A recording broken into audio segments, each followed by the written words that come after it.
Bonjour, en cause numérique en direct de l'ADN. Avec nous Guillaume Proya et Cédric Lagoutte, tous les deux associés fondateurs du projet Yuxu. Alors bonjour à tous. Petite question directe pour Guillaume, on va commencer. Ça veut dire quoi Yuxu? Perdu. Yuxu, non, ça veut rien dire du tout. On a trouvé un terme, un nom qui puisse être mis dans la bouche de n'importe qui, un francophone, un anglais, un chinois, etc. Avec quelque chose de sympa, de simple, de dynamique. Il y a un côté qui est très cool. Ouais, et puis on a collé une mascotte derrière pour quand même lui donner un aspect visuel, quoi. D'accord. Donc, vous pouvez nous expliquer un petit peu votre projet, c'est quoi exactement Yuxu? Alors, notre projet Yuxu, c'est un réseau social très orienté vers le commerce. Donc, social commerce, essentiellement pour toutes les entreprises en fait qui ont des services ou des produits à vendre. Ils vont sur la plateforme, ils déposent leurs produits, ils gonflent le catalogue et derrière, n'importe qui peut acheter, partager des produits, etc. Et, c'est vraiment en fait une grosse boutique partagée, quoi. Alors en fait dans le partage, on a une notion, effectivement la notion communautaire est très forte, mais surtout c'est que le visiteur, puisque les gens qui nous écoutent, ils se demandent qu'est-ce que c'est Yuxu. Alors, c'est le premier moteur de recherche d'offres de produits et services géolocalisés, c'est-à-dire dans sa région, avec gestion intégrée et communautaire, donc pour les entreprises de la région. À ça s'ajoute un nouvel acteur, les animateurs réseau, qui vont être des gens qui vont avoir l'opportunité de se créer leur entreprise et de se constituer un portefeuille de fournisseurs, d'entreprises qui vont mettre leurs produits en ligne. Donc on a une relation de 4 acteurs. Le client qui va acheter au meilleur endroit, au meilleur moment, au meilleur prix. On va avoir le fournisseur qui va pouvoir, donc l'entreprise qui va pouvoir pousser son produit n'importe quand, avec des types d'offres extrêmement différentes et dynamiques, les deals, les flashs, les ventes aux enchères, les achats groupés, les packages, les ventes privées, et des animateurs réseau qui eux vont animer ce petit monde, former ce petit monde, leur apporter toute la dynamique commerciale et notamment statistique pour permettre aux entreprises d'être suivies, d'être accompagnées, parce que c'est le gros problème d'un point de vue du e-commerce, c'est que quand les entreprises sont pas suivies, derrière elles arrêtent parce que c'est pas leur cœur de métier. Donc voilà, et tout ça se passe à travers un moteur de recherche, et c'est extrêmement important parce qu'aujourd'hui, quelqu'un qui recherche un produit ou service sur le net, eh bien il va chez son ami Google. Le problème c'est que Google donne des liens. D'accord, et puis on va sur des X sites et on s'y perd. Derrière, on a besoin de comparer les prix. Alors il faut aller sur des comparateurs et puis on s'y perd. Et puis il suffit que ce soit des moteurs ou des comparateurs thématiques et on peut aussi vite s'y perdre. Bon, donc du coup il y a vraiment il y a 40% en gros des gens qui recherchent sur le web des produits et services qui se perdent. Donc là, c'est l'idée de rechercher un produit et service directement et l'offre est directement affichée avec une dynamique commerciale particulière. Ok. Le produit, il existe, il est déjà lancé? Là avec CED, on a lancé un teaser. Ouais. Enfin avec CED et les autres, puisqu'on a 3 autres compères, notre équipe, on est 5 en tout, avec Télémou, Jérémy et Léo. On a lancé un teaser qui, depuis début mars, explique les rôles des clients, des fournisseurs et des animateurs réseau. Donc les gens peuvent aller sur www.yuxu.com, donc ça s'écrit YUXUH.com, yuxu.com, et là ils vont avoir toutes les informations sur les acteurs en place. Et puis effectivement à partir de la mi-mai, si tout va bien, donc après les élections, parce qu'évidemment ici on souhaite passer cet effet communication élection, on va lancer le moteur et là n'importe qui pourra accéder au moteur et trouver les offres qu'il veut, comme il veut, etc. Ok. J'ai cru comprendre que vous aviez développé également un algorithme particulier. Vous pouvez nous en parler un petit peu plus? Ouais, pour le moteur de recherche en fait. Ouais. On a aujourd'hui plus de 70 critères de pertinence au niveau du moteur de recherche. Donc en fait, c'est l'algorithme, lui, va englober tous ces éléments pour ressortir en fait lors de la recherche d'un client le produit qu'il voulait, quoi. Et quels sont un exemple de critères qui sont le plus retenus? Ouais, les plus gros d'abord, c'est d'abord le nom du produit, on va dire. Ouais. Ensuite, sa géolocalisation. Il peut y avoir son prix, enfin, il y a vraiment son descriptif, le type d'offre, les commentaires. Si vous la voulez en blonde, en brune. Voilà. On a non mais puis en plus la recherche et la pertinence de la recherche est vraiment liée à l'utilisateur. C'est-à-dire qu'on a vraiment une notion forte sur l'utilisateur.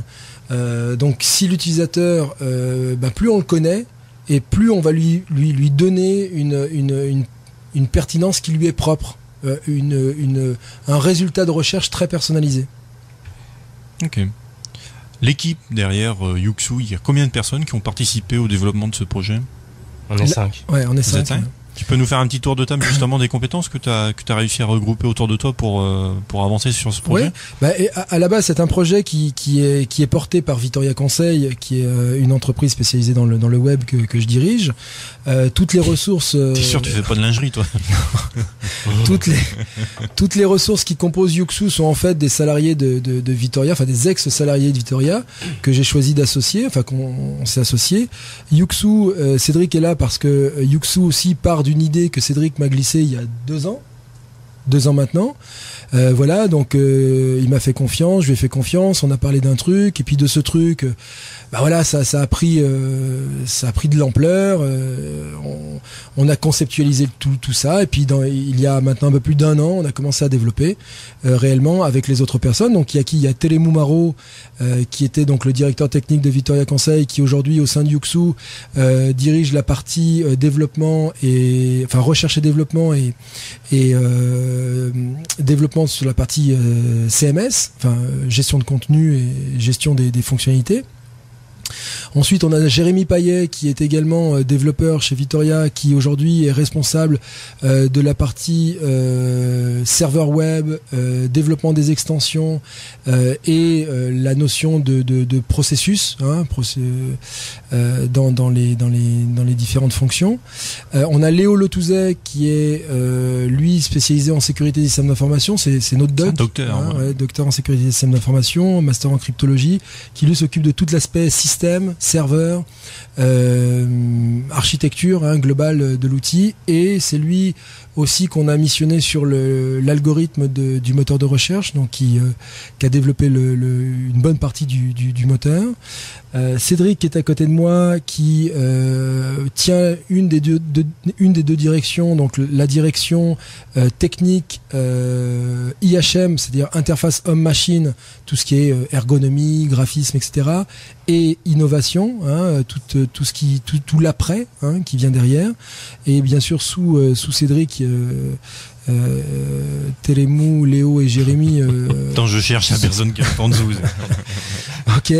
Et puis moi qui m'occupe de la partie marché, développement marché, marketing, juridique, gestion des ressources humaines, enfin bon, tout ça. Alors, quelle est la grosse différence, par exemple, avec une boutique sur Facebook ou une boutique sur eBay ? Qu'est-ce qui va vous caractériser par rapport à ça ? Le fait que quand je vais sur Yuxu, on va me proposer des produits qui sont à 5 minutes de chez moi. Quelle est la grosse différence ? Non, tu vas avoir un résultat de recherche. C'est-à-dire qu'aujourd'hui, quand tu tapes sur Google, tu as un résultat de recherche avec des liens les uns en dessous des autres. Et bien là, tu vas avoir un résultat de recherche de la même façon avec des offres les unes en dessous des autres qui vont avoir une pertinence particulière par rapport à toi, ton enregistrement, les informations qu'on a sur ton profil, etc. Et derrière, tu vas pouvoir naviguer comme tu veux. Alors après, on a différentes fonctionnalités qui nous permettent de filtrer, notamment ce qu'on appelle les manomètres, c'est-à-dire on a des curseurs pour chaque type d'offre, les deals, les flashs, les achats groupés, etc., qui vont permettre à l'utilisateur de pouvoir automatiquement, parce qu'en fait, on recharge jamais la page. Il a toujours la page de résultats de recherche qui est là, et avec son manomètre, il va vouloir par exemple dire tiens, moi je veux là je pars ce week-end, il est jeudi, je veux que les flashs, parce que les flashs c'est à moins de 3 jours, donc je veux que les flashs. Boum, il pousse son manomètre à 100%, donc du coup tous les autres il les met à 0, et on a automatiquement tous les flashs qui s'affichent sur la page par rapport à la requête qu'il a choisie. S'il a choisi je sais pas moi chaussures, hôtel ou n'importe quoi, il va avoir évidemment des réponses à la requête qu'il a choisie. Voilà. Ça sera en place. Tu parlais du mois de mai tout à l'heure. Ça sera tout de suite utilisable, ou est-ce qu'il y aura un temps où il faut que les gens viennent, qu'il y ait du référencement, il y a des choses comme ça? Ou est-ce qu'à partir du moment où vous ouvrez, en fait, dès le départ, on aura une offre de produits conséquente? Alors, en fait, on vise aujourd'hui à ouvrir à au minimum 50 000 références. D'accord ? Donc, on souhaite que les fournisseurs qui seront rentrés, et aujourd'hui on en a vraiment de très variés, hein. On a des pensions de famille, on a des gens de la cosmétique, de l'esthétisme, on a vraiment de tout. Bon, c'est sûr que les pensions, elles sont hyper... elles sont dynamiques parce qu'elles ont vraiment compris le truc. Elles en ont besoin. Et elles en ont besoin. Et puis c'est gratuit. Et voilà. Et donc derrière, effectivement, on va ouvrir avec un minimum de fournisseurs qui proposent un minimum de produits. Après, j'allais dire, tout le monde peut y être, et si tu n'y es pas, ton concurrent y sera. Donc dépêche-toi d'y être, en fait. Voilà, c'est un peu ça. C'est un peu aussi comme Google, hein, l'histoire du référencement sur Google. Plus tu as des années sur Google, et plus ton référencement est important, ou t'es mieux positionné. Là, c'est aussi des critères. Là, on va pas livrer l'algorithme parce que c'est notre fonds de commerce aussi, hein, cette partie-là. Mais globalement, ça va être un élément fort, quoi. Ça va rentrer en compte. Ok. Yuxu s'adresse plus particulièrement au marché local, au marché régional ou à l'international? Comment vous le voyez un petit peu? Aujourd'hui, il est ouvert. On va l'ouvrir en Polynésie. Donc ça va être sur la région de Polynésie, hein, les îles. Marché communal. Communal. Marché test. Voilà, marché test. Et puis aussi, parce que c'est une volonté qu'on a eue de vouloir produire quelque chose en Polynésie, à Tahiti, qui est quelque chose d'international qui naisse à Tahiti. Ensuite, rassure-toi, il y a des compagnies aériennes aussi. Hein. Oui, ouais. Non, mais on parle du numérique, on parle des startups et de la notion de développement digital. D'innovation aussi. Ensuite, on espère vite ouvrir aussi en Nouvelle-Calédonie, donc d'ici avant la fin de l'année, vers le mois de septembre. Donc pareil, vous avez déjà testé le marché là-bas? On n'a pas testé, mais Guillaume en revient et il a pu se rendre compte que... Ouais, super dynamique, les mecs ils sont full projet, tu leur parles du truc, ils comprennent tout de suite. Voilà, ça fait plaisir. Ils voient l'intérêt du projet, quand même. Ouais, ils voient l'intérêt du projet. On a pris de très très bons contacts avec les banques, les sociétés de financement, des agences web, vraiment divers acteurs. Je suis resté une semaine, j'y retourne au mois de juin là pour concrétiser un certain nombre de partenariats et pour ouvrir le teaser au mois de juillet globalement, et le marché avec le moteur au mois de septembre.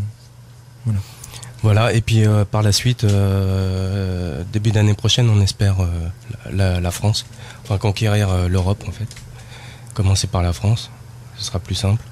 Et puis très vite, parce qu'on a besoin d'une croissance rapide sur les autres marchés internationaux. Donc en fait, ce qui est bien à savoir, c'est que on va pas vendre du polynésien qu'à des Polynésiens, mais demain, ce sera du polynésien à des Français, du français à des Polynésiens, ce sera vraiment très global. C'est ouvert, ouais, très on ouvert. est vraiment dans un format communautaire bottom-up, c'est-à-dire que ça vient de la base. On fournit une techno à différents acteurs qui vont s'inter-échanger, hein, plein d'infos, plein de produits, plein de machins pour gagner en fidélité, en points, etc. Et puis avoir des maximums de remises, etc. Mais en même temps, on est donc ce développement par région. D'abord la Polynésie, appropriation des utilisateurs, des clients dans la région, puis ensuite la Nouvelle-Calédonie. Une fois que les deux marchés seront ouverts, les deux seront liés.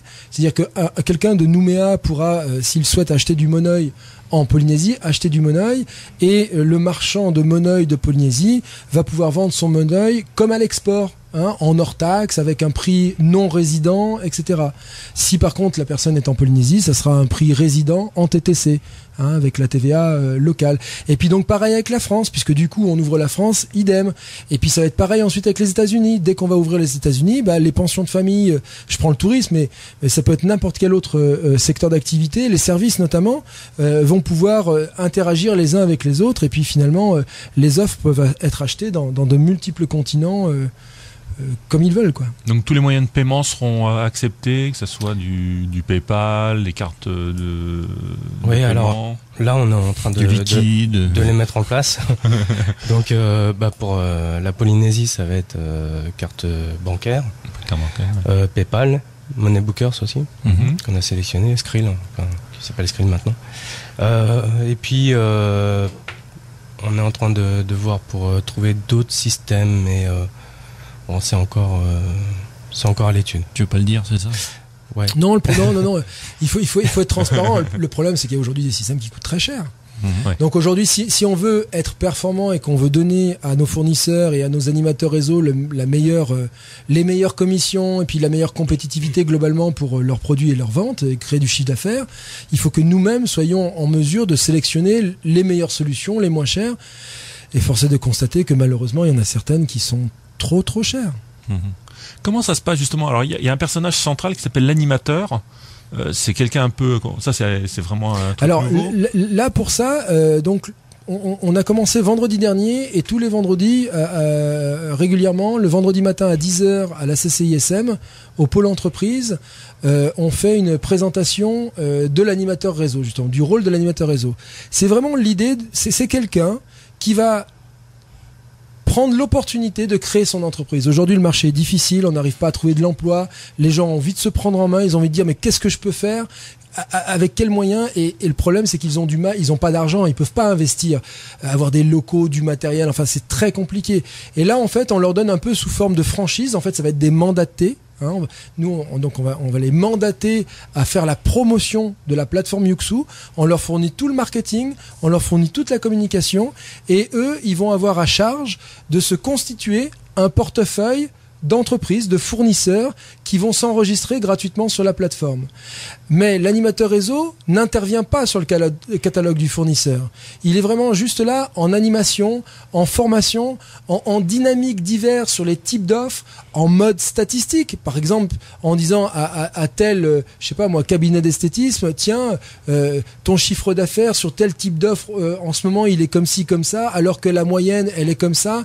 Vaudrait peut-être mieux que tu agisses de cette façon. Tiens, on peut faire ce type d'opération, de l'emailing, de la publicité, tata. Enfin bon, il va pouvoir enrichir le fournisseur de ce dont on va ce qu'on va lui fournir. En gros, Yuxu forme les animateurs réseau forment les fournisseurs. On est dans une démarche où chacun a vraiment son rôle. Nous, c'est la technologie, c'est les systèmes, c'est faire en sorte que voilà, ils aient le meilleur. Et puis derrière les animateurs réseau, c'est la gestion de leur portefeuille, le fait de monter en compétence les entreprises et donc tous les fournisseurs qui seront sur la plateforme. Et les fournisseurs, c'est eux cette capacité de se créer finalement ce qu'on appelle un nouveau canal de distribution. Une forme supplémentaire de vendre, parce qu'aujourd'hui qu'est-ce qui se passe concrètement? Les entreprises font du moins 30, moins 40, moins 50% en termes de chiffre d'affaires. L'activité est arrêtée. Donc comment vendre plus, se rendre plus visible, d'accord, sans investissement? C'est une équation très compliquée. Et bien Yuxu va permettre demain aux fournisseurs de se rendre complètement visibles, de pousser leurs produits comme ils le veulent, avec la dynamique qu'ils le veulent, et les 10, 20, 30, 40 ou 50% de produits qu'ils ne vendent plus, eh bien ils vont être en capacité de le vendre sur ce canal complémentaire. Qui, attention, et là je le précise, qui ne cannibalise pas du tout le canal traditionnel. D'accord ? Je prends par exemple le tourisme, les pensions de famille qui ont de la revente auprès d'agences ou de tour opérateurs garderont ce canal sans aucun souci. Mais par contre seront en capacité d'avoir un autre canal plus rapide. Pourquoi ? Parce qu'on sait que par exemple le tourisme, quelqu'un qui vient de l'étranger chez nous, globalement, on a le délai de réservation, c'est 2 mois. C'est-à-dire qu'il met au moins 2 mois avant d'arriver, d'accord. Là, demain, la pension de famille, tiens, on est mercredi, il me reste un bungalow, bam, elle pousse le flash, et dans la minute, c'est acheté. Donc, on est vraiment dans une capacité, une réactivité extrêmement importante. Alors, la plupart des difficultés pour les startups, souvent, c'est d'adopter un modèle économique qui fonctionne. Vous rémunérez, j'imagine, sur un pourcentage que vous prenez sur toutes les transactions qui sont faites, et comment ça fonctionne pour les animateurs? J'y vais. Et combien tu donnes au passage? En fait, on a rien inventé. Hein. On n'a rien inventé. On a repris des modèles économiques qui existent complètement. C'est pour ça que quand on va voir les banques et qu'ils y comprennent rien, ça me fait doucement sourire parce que ça veut dire qu'ils comprennent rien à l'internet, ils comprennent rien au numérique, ils comprennent rien à ce qui va se passer demain. Et ça, c'est un peu vexant. Mais globalement, on est sous une forme effectivement de commission, c'est-à-dire que c'est gratuit complètement pour le fournisseur. On lui fournit un back-office, enfin des outils complètement gratuits. Il va pousser ses produits gratuitement, avoir sa visibilité. Par contre, on est dans un effet gagnant-gagnant. C'est-à-dire qu'à partir du moment où le produit est vendu, eh bien, il y a une commission qui est prise par type d'offre, d'accord, par transaction, c'est-à-dire plus la transaction est élevée, plus la commission est basse. Hein, et ce gagnant-gagnant, on va jusqu'au bout. C'est-à-dire que si on lui dit, voilà, si tu fais une remise de 30%, c'est un exemple, hein, si tu fais une remise de 30%, eh bien nous, on remise notre commission de 30% de la même façon.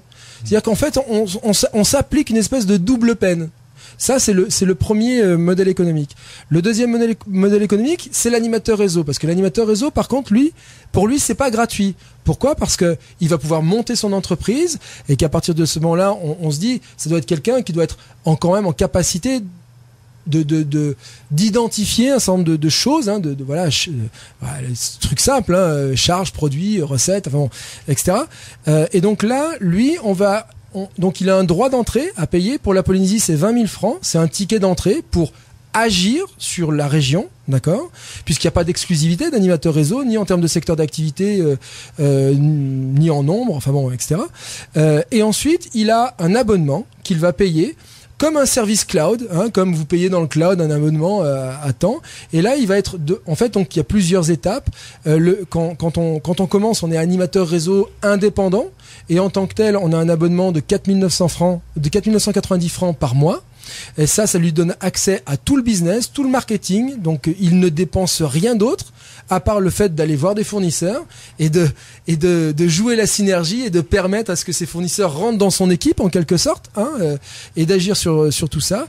Et puis ensuite, on a un autre cadre où c'est l'animateur réseau cadre, c'est-à-dire qu'à partir du moment où il dépasse 3 millions de chiffre d'affaires sur la plateforme, ça déclenche un tas de trucs, c'est-à-dire que ça lui donne un tas de droits supplémentaires, mais par contre, il va, puisqu'il a des services supplémentaires, payer un coût supplémentaire qui est de 29 990 par mois. Et puis ensuite, on a l'animateur réseau international où là, il dépasse les 6 millions de chiffre d'affaires par mois. Il représente au moins 2 régions parce qu'un animateur réseau va pouvoir se développer dans des multiples régions ensuite. Hein. Il va avoir un coût de 49 000, je crois, 990 francs par mois. Voilà, pour l'ensemble de ces services. Mais dites-vous bien qu'aujourd'hui, moi en tant que chef d'entreprise, et il y en a certainement qui nous écoutent, c'est ridicule. C'est-à-dire qu'aujourd'hui, quand on sait les charges que l'on a en termes de loyer, de paiements divers et variés, de systèmes informatiques qu'il faut mettre en place, de logiciels, etc., etc., et le coût que ça génère,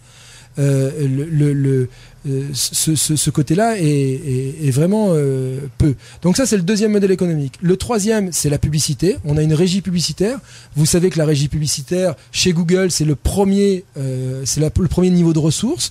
Donc demain, avec le moteur de recherche, on va être en capacité de permettre à n'importe qui, enfin aux animateurs ou aux fournisseurs, eh bien, comme sur AdWords, d'acheter du mot-clé et d'être positionné par rapport au mot-clé en enchère, etc., etc.